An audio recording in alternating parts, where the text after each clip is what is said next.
Votre invité aujourd'hui dans la grande interview en direct sur Boursorama, c'est Nicolas Dufourcq, le directeur général de BPI France. Bonjour. Bonjour.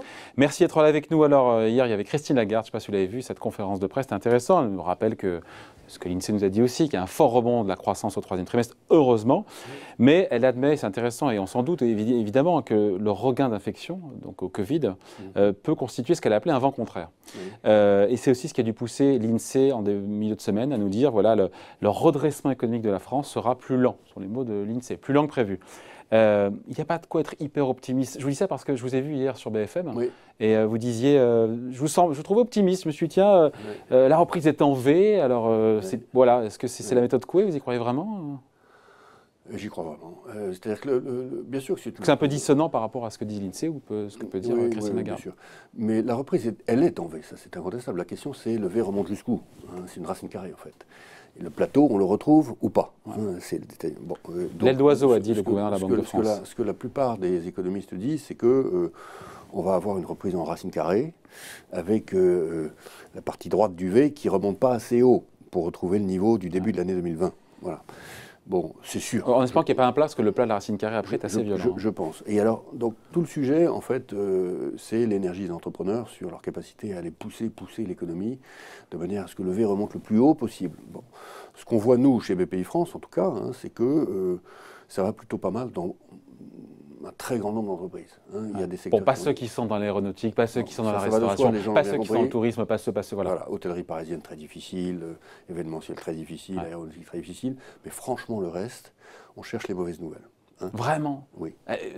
Racontez-moi, qu'est-ce qu'ils vous disent? Vous avez vu récemment des patrons, il y a eu un raout qui est organisé, je ne sais plus, ils vous ont dit quoi? Je les vois tout le temps, qu'est-ce que vous voulez que je vous dise? C'est intéressant justement d'avoir cette remontée-là, ce rétex. Vendredi dernier, j'ai fait un Zoom avec 40 entrepreneurs, patrons de toute la France. Et la tonalité globale, c'est plutôt pas mal. C'est une tonalité de résilience, en fait, fondamentale. Alors, on publie par ailleurs... De combat, de résilience, de combat. Ils sont tous au combat. Ils sont, franchement, du point de vue du mental, super forts. Ils ont vu que la République les avait quand même beaucoup aidés, beaucoup soutenus. Et donc, je pense qu'ils ont la bonne énergie positive. On publie aujourd'hui une étude consacrée aux ETI, qui est une étude extrêmement intéressante, qui montre que 2% seulement des ETI qui ont répondu à nos questions, donc il y a 3000 ETI françaises aujourd'hui indépendantes, donc vous faites le calcul, disent avoir des problèmes de trésorerie vraiment dirimants. Seulement 2%. Vous en avez 15% qui disent avoir des problèmes de fonds propres, mais l'année dernière c'était déjà 15%, et l'année d'avant c'était déjà 15%. Il n'y en a pas plus aujourd'hui qu'avant. Et surtout, le truc qui est absolument frappant, c'est que toutes celles qui disent on va investir un petit peu moins en 2020, disent en revanche on repousse et on fera en 2021. C'est un report. Il y a un gros report. Bon, donc des chefs d'entreprise combatifs, optimistes pour certains qui sont dans les secteurs qui sont pour le coup en croissance. Comment est-ce qu'on est pour ceux qui nous regardent, Nicolas Dufourcq? Comment on est optimiste en cette rentrée, alors qu'on est tous masqués, on l'était encore il y a 2 secondes, vous et moi, hors antenne, que les cas de contamination s'envolent, qu'aujourd'hui on attend le chef de l'État qui doit annoncer de nouvelles mesures sanitaires. Comment on fait pour être optimiste? On apprend à vivre avec la muselière. On est tous en train de devenir des Doberman. Honnêtement, c'est épouvantable.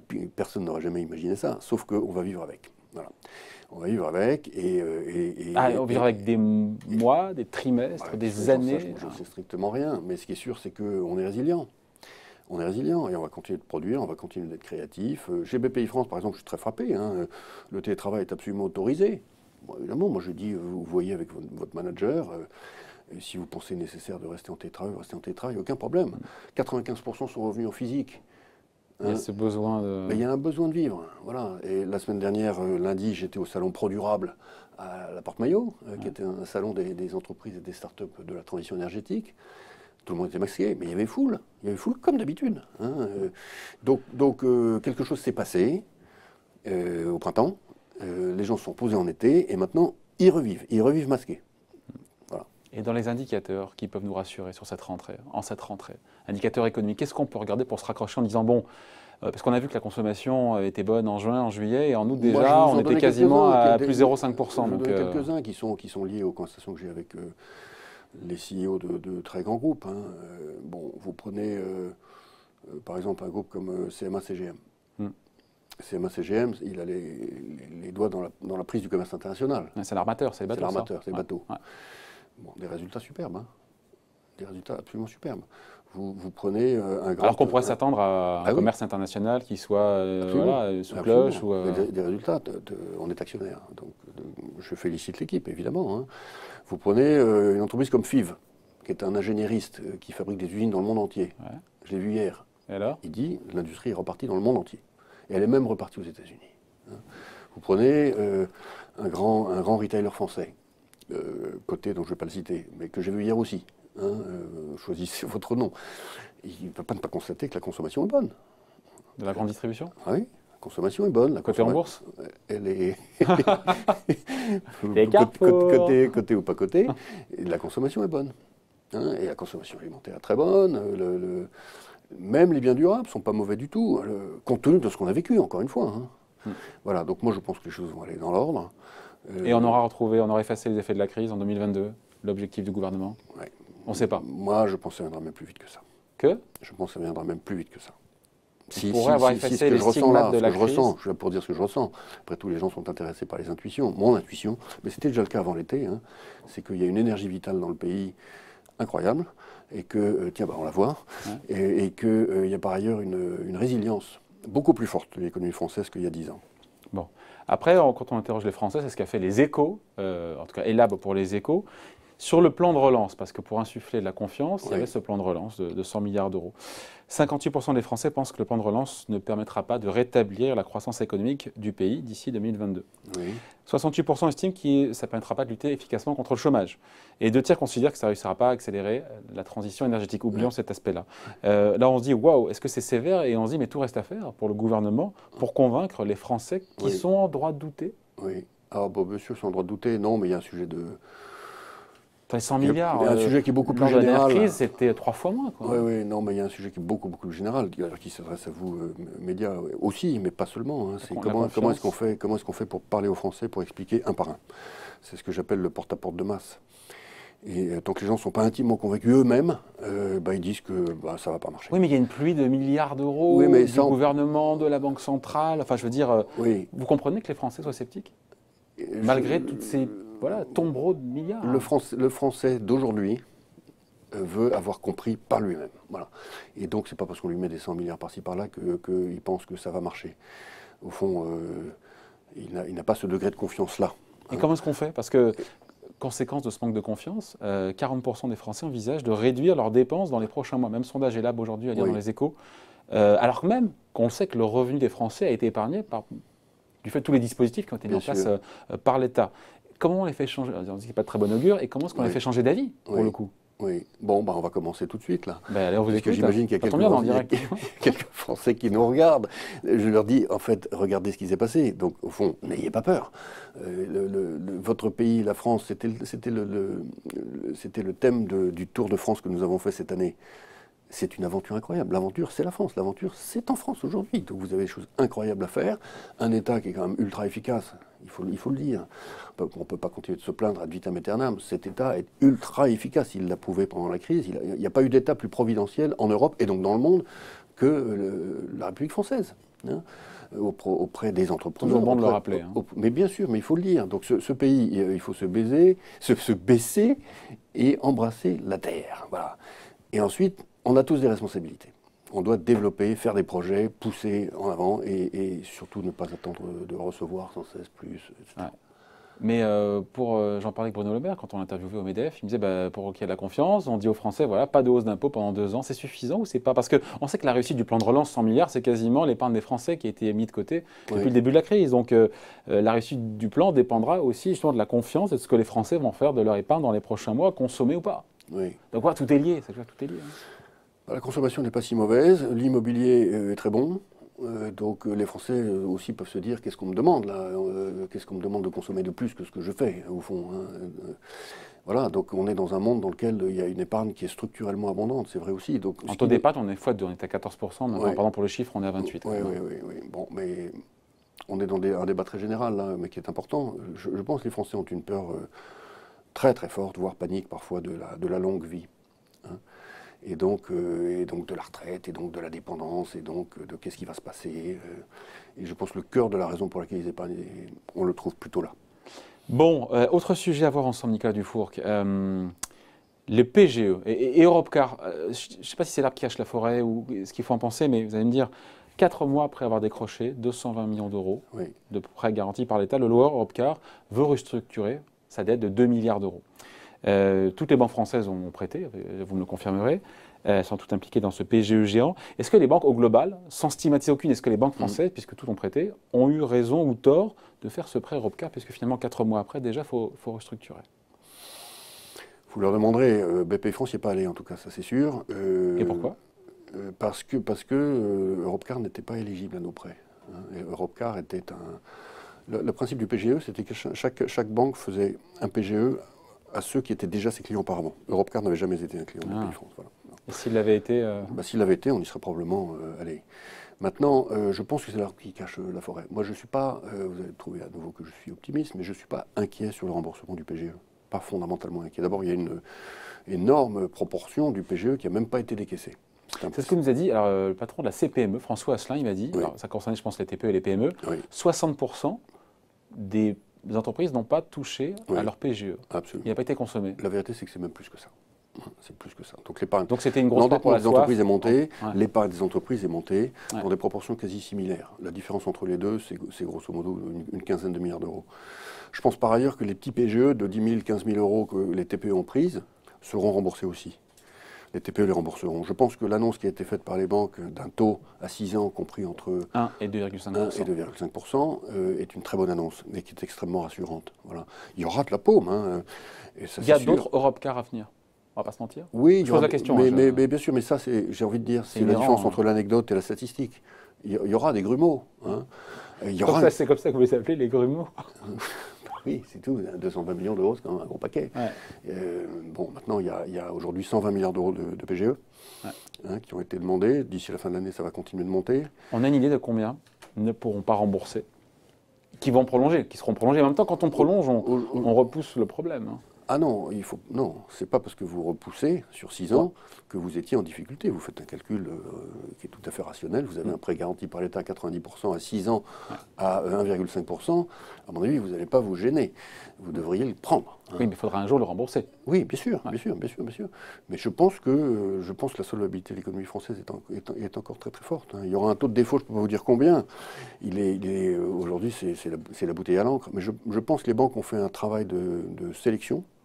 Du risque, un travail bancaire de grande qualité, c'est leur métier. Bruno Le Maire, c'était fin août, il rappelait qu'il fallait s'attendre à davantage de faillites dans les prochains mois. Certains disent jusqu'à présent on n'a rien vu, parce que justement il y avait cette perfusion avec les reports de charges, le chômage partiel, le PGE et tout, et que d'ailleurs 10 000 défaillances d'entreprises ont été évitées selon le cabinet Altares. On n'a encore rien vu parce que tout ça a été sous cloche pendant des mois. C'est pas impossible. C'est pas impossible. Maintenant, est-ce qu'il y aura une espèce de mur de faillite? Je ne le pense pas non plus.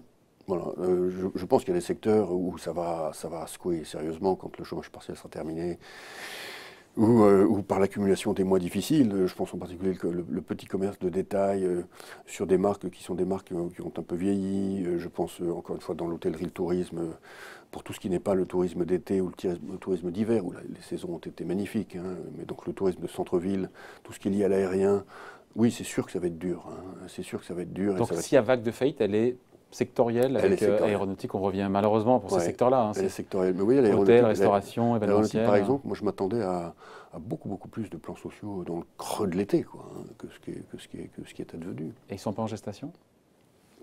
Probablement si, mais ils ne sont pas venus en août. Tout le monde disait vous allez voir en août, vous allez voir. Bon, ils ne sont pas en septembre non plus. Tout ça va finir par arriver. Mais à l'échelle de l'économie, vous voyez, en 2008, les faillites sont passées de 50 000 à 60 000. On est resté à 60 000 jusqu'à 2016 à peu près. C'est resté longtemps. Hein. Et puis on est redescendu. Est-ce qu'on va remonter à 60 000? C'est probable. C'est probable. Dans les 2-3 années qui viennent, je ne peux pas m'avancer, mais c'est quelques milliers de plus que l'année dernière, on va dire. Bon, on s'est occupé d'éviter les défauts de paiement des entreprises. Maintenant, l'axe d'après, l'étape d'après, on l'a vu et on en a parlé avec Bruno Le Maire. On manquait de temps, donc c'est pour ça que je vais en parler aussi avec vous, sur l'idée de renforcer les fonds propres des entreprises. Oui. La solvabilité de ces bilans qui sont dégradés, parce qu'il y a toujours des coûts et que les chiffres d'affaires, pour le coup, n'est pas revenu à la normale. Expliquez-moi comment ça a marché, enfin expliquez-moi surtout, c'est ceux qui nous regardent simplement, comment ça a marché. Moi j'ai compris que l'État va garantir des prêts participatifs qui seraient portés par des instituts, des investisseurs institutionnels ou des caisses de retraite, d'assurance. C'est ça un peu, expliquez-nous qu'on comprenne bien. Mais je ne peux pas vous l'expliquer parce que rien n'est décidé. Donc si le À quoi ministre ça n'a pas pourrait pu... ressembler On on était fin août, hein, Oui, oui, mais fin août comme maintenant, honnêtement, le produit mais son architecture. il n'est même pas rentré dans le four. Donc, Il n'y a pas d'ingrédients? Comment? Il n'y a pas d'ingrédients? Si, bah, bien sûr, les ingrédients. Non, mais Donc c'est un prêt participatif, on n'a pas inventé, ça existe un déjà. prêt participatif, c'est un prêt qui, Elle est propre, la table, hein, si vous ne le remboursez pas, vous n'avez pas à passer devant le juge. Donc vous ne passez pas en procédure pour le non-remboursement du prêt en question. Donc c'est un prêt, par ailleurs, que vous remboursez en fonction de l'atteinte d'un certain nombre de critères opérationnels type marge d'EBITDA, marge de résultat opérationnel, etc. C'est donc un prêt qui n'est pas réellement... Si l'entreprise va bien, elle paye les intérêts. Si elle ne va pas bien, on suspend les intérêts. C'est par ailleurs un prêt où le différé est très important, mais c'est un prêt qui est considéré comme non bancaire. Bon. Qui est considéré comme non bancaire, mais faut-il encore qu'il soit structuré pour qu'il le soit. L'essentiel, c'est que le patron d'agence bancaire locale, hein, dans le village ou dans le bourg, n'aille pas réintégrer ce prêt dans les calculs de multiples. Or pour l'essentiel, il le fait. Donc il faut vraiment, et c'est là où je vous dis que c'est pas du tout prêt, hein, construire le produit de manière à ce que le banquier local ne le réintègre pas dans les calculs. Ne considère pas que ce soit de la dette, comme de la dette. Voilà. Et donc il faut que ça soit aussi proche que possible du fonds propre. Si c'est aussi proche que possible du fonds propre, il faut que ça soit tarifé à un prix qui est un prix aussi proche que possible de la tarification des fonds propres, qui est beaucoup plus élevé que la tarification des prêts. Donc tout ça doit être maintenant documenté, détaillé. Il faut que ce soit un tel intérêt qui soit attractif. Et par ailleurs... Et si c'est attractif pour l'investisseur, c'est que c'est cher pour l'entreprise. Non, mais vous voyez que c'est pas simple. Parce qu'on nous a balancé ces 3 milliards d'euros, le gouvernement met 3 milliards d'euros. Après, certains disent, c'est pas assez, mais au-delà du sujet de savoir si c'est assez ou pas, c'est à comprendre que c'est quand même assez complexe. Hein. Bien sûr. Non, mais il y a tout votre humble serviteur n'avait pas tout compris. Hein. Il y a tout un écosystème de financement qui part du prêt et qui se termine à l'augmentation de capital. Entre les deux, vous avez 1000 produits. Il faut que le prêt participatif trouve sa place proprement sans tout casser. Et la BPI interviendrait dans le cadre de ce dispositif ou pas? Oui, la BPI serait l'opérateur de la garantie de l'État. Ouais. Hein, et par ailleurs, serait commercialisateur du prêt participatif pour ses propres clients. Encore une fois, pour ses propres clients. Mais il faudra s'assurer là encore que les boîtes sont viables. On revient à l'idée de on prête, mais est-ce que ce prêt participatif est octroyé? Bien sûr. Pas pour sauver. Est-ce qu'on est là pour sauver des boîtes? On est là pour accompagner celles qui sont en difficulté, mais qui sont viables. C'est un acte bancaire. Bon. Et sur le chiffre de 3 milliards d'euros avancé par le ministre, Bruno Le Maire. C'est l'enveloppe qui a été fixée. Est-ce que c'est suffisant? Parce que je ne sais plus qui m'a dit, je ne sais pas si c'est Alain Minc ou je ne sais plus, quand j'ai eu il y a quelques jours, qui m'a dit peut-être pas assez comme montant, comme enveloppe. Moi, je pense que. D'abord, les 3 milliards n'iront pas tous au prêt participatif. Hein. Il y a d'autres initiatives publiques qui sont financées par cette enveloppe-là. Et par ailleurs, tout dépendra de l'effet multiplicateur de l'argent des institutionnels. Bon. On se quitte là-dessus, Nicolas Dufour. Vous êtes positif, vous êtes optimiste dans cette rentrée parce que plein de trucs n'incitent pas, ne plaident pas à l'optimisme, encore une fois. Le masque, de nouvelles contraintes peut-être sanitaires. Oui, je le suis parce que je suis entouré de gens qui pourraient se dire après tout, on va aller se recoucher. Hein. Non, mais là, parce que l'incertitude, le brouillard dans lequel, moi, ce que j'entends, d'après beaucoup de patrons que j'interviewe, on me parle de brouillard, d'incertitude comme jamais et de ne pas savoir ce qui va se passer dans 2 mois. Comment être optimiste quand on est patron, chef d'entreprise, et qu'on ne sait pas ce qui se passera à la fin de l'année? Non, mais non, je le comprends très bien. Je le comprends très bien. Et donc, je comprends le volontarisme, il faut être optimiste, les gars. Non, mais c'est pas du volontarisme. Parce qu'après tout, moi aussi, j'ai un PNL, évidemment. Hein, et c'est compliqué à gérer une banque. Mais je la gère comme ça. C'est-à-dire que je fais l'hypothèse, c'est le rôle d'un patron, hein, que d'ici les mois qui viennent, il ne va pas y avoir de reconfinement généralisé. On ne va pas remettre l'économie française à la cape. Parce qu'on n'en a pas les moyens. On ne peut pas. On détruit, on détruit l'économie française si on le fait. Donc c'est ma position. Hein. Et je pense qu'elle est assez partagée. Et je pense par ailleurs qu'il y a une foultitude de projets intéressants qui sont sur la table, qui sont financés, finançables, avec des entrepreneurs positifs. Bon, voilà. Donc poussons ça, hein, poussons ce mouvement-là. On sera masqué. On le fera masquer. Masqué, encore une fois, incertitude. On ne sait pas. Pour moi, la plus grosse incertitude, elle n'est pas tant économique, encore une fois, quand je redis ce que je vous ai dit tout à l'heure sur le commerce international, sur l'industrie mondiale, etc., hein, la consommation, elle est géopolitique. Il faut que la géopolitique tienne. Donc le bras de fer entre les États-Unis et la Chine, le Brexit... Il y a quand même des gros foyers de tension, des gros foyers de tension. Mais si la géopolitique tient, les sous-jacents économiques sont sains, ça n'était pas une crise économique, c'était une crise sanitaire. Ouais. Hein, donc il y a quelque chose qui n'est pas pollué dans le royaume de Danemark. C'est propre. La base est saine. La base est saine. Voilà, merci en tout cas d'avoir été avec nous. Nicolas Dufourcq, directeur général de BPI France, invité de la grande interview en direct sur Boursorama. Merci. Merci beaucoup.